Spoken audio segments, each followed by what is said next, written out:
The movie begins in Italy under the cover of a dark night as a family heads to what should be the perfect vacation spot. But as soon as they arrive, the parents jump out of the car, almost forgetting about their child, leaving him behind for a moment. The next day we meet the Daltons, Ben, Louise, and their young daughter Agnes, also here for a getaway. This place is a family retreat where people come to unwind. While Agnes's parents are soaking up the sun, a guy casually asks Ben if he can take his sunbed and moves it to his own group. This oddball family consists of Patty, his wife Kiara, and their son Ant, who give off a weird vibe. Later, the Daltons leave Agnes with a babysitter. When they return, they cross paths with Patty and Kiara again, and while Ben notices their oddness, nothing seems off yet. But things take a dark turn at dinner when Agnes loses her beloved stuffed toy, Hoppy. To everyone's surprise, Patty and Kiara return with Hoppy in hand, introducing their son Ant. Patty, full of energy, offers Agnes a ride on his motorcycle. After some hesitation, her parents agree. After the ride, Patty invites them to dinner to talk more. They exchange stories, but there's an uncomfortable tension.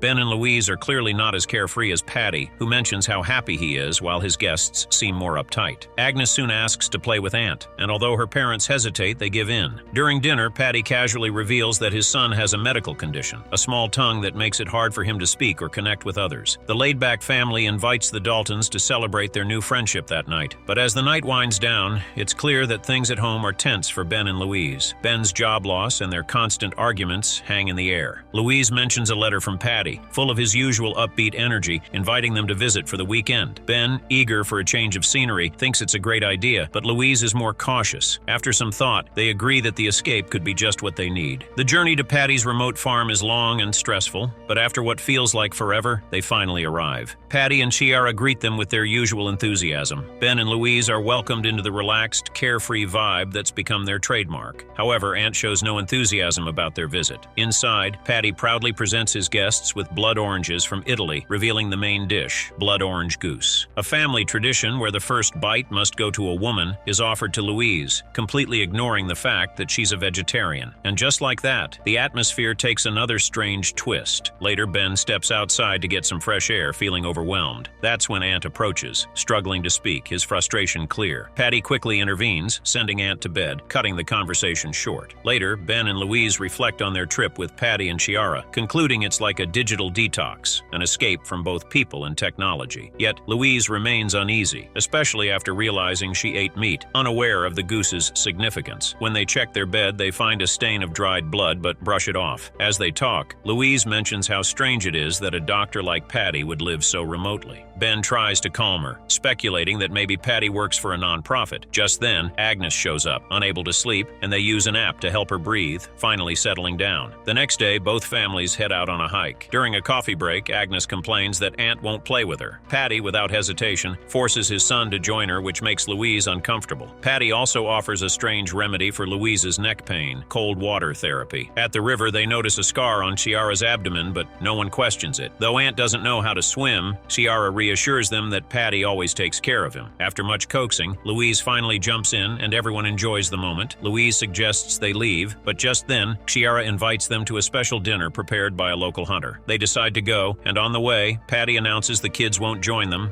as it's an adults-only night. They speed off, trusting the babysitter who, according to Patty, is trustworthy despite her illegal status. At the restaurant, Patty reveals they're the only customers, and they meet Mike, the chef. Louise, still vegetarian, is served fish instead of the goose she ate earlier. Back at the house, the kids are playing hide-and-seek with the babysitter. Ant shows Agnes a collection of watches belonging to Patty, and they share a quiet moment. Meanwhile, Patty and Kiara begin to share intimate details about their 17-year relationship, which starkly contrasts Ben and Louise's life. Louise mentions how rare their intimacy is, but the conversation shifts when Patty and Kiara prank the Daltons and leave them with the bill. At the house, Ant shows Agnes disturbing marks on his body, the result of his father's violence. The parents arrive home and the kids pretend to sleep. Ben and Louise argue, with Ben confronting Louise about messages he found on her phone. Louise apologizes, revealing she's unsure if their relationship is out of love or just fear of failure. After this honest conversation, they reconcile, but when Louise checks on Agnes, she finds her missing from her bed. In a panic, she searches the house and discovers Agnes asleep in Patty and Kiara's room. Enraged, she hurriedly packs their things, insisting they leave. During the drive home, Agnes remembers her stuffed toy away, Hoppy and Ben frantically searches the car. Realizing they left it at Patty's house, they turn back. Upon their return, Louise explains why they left, citing her discomfort with Agnes sleeping in their host's bed. Patty shares the painful story of losing a daughter, which brings some understanding. Ciara apologizes, easing the tension. The Daltons decide to stay longer, partly because Agnes insists on helping Aunt, her new friend. The next day, Aunt tries to communicate something to Agnes, but when she shows it to her mom, it's just a scribble, though Aunt swallowed the message in fear. Meanwhile, Patty and Ben go for a walk, where Patty offers Ben a strange, therapeutic release, screaming out their frustrations. Back at the house, Louise accidentally cuts her hand, but Patty's sudden confession that he's not actually a doctor adds confusion. He laughs it off, assuring them he's still qualified. Later at lunch, Kira teaches Agnes manners, which makes Louise uncomfortable, feeling her role as a mother is being undermined. She firmly asks Ciara to stop, reminding her she's the one who knows how to raise her daughter. In a tense standoff, Patty steps in, explaining that Ciara grew up in an orphanage, which might explain her intense desire to teach and correct the kids. Feeling guilty, Louise apologizes and the confrontation ends. Later, the kids are eager to show their parents the dance they've been practicing, but things take a turn when Aunt struggles to keep up with the rhythm and coordinate with Agnes. Patty, growing frustrated, orders them to start over, declaring he can't stand watching his son falter. His repeated demands make Agnes uncomfortable, and she decides she no longer wants to participate, heightening the tension in the room. To cope with the rising discomfort, the adults drink more than usual. As Patty falls asleep, Louise suggests leaving,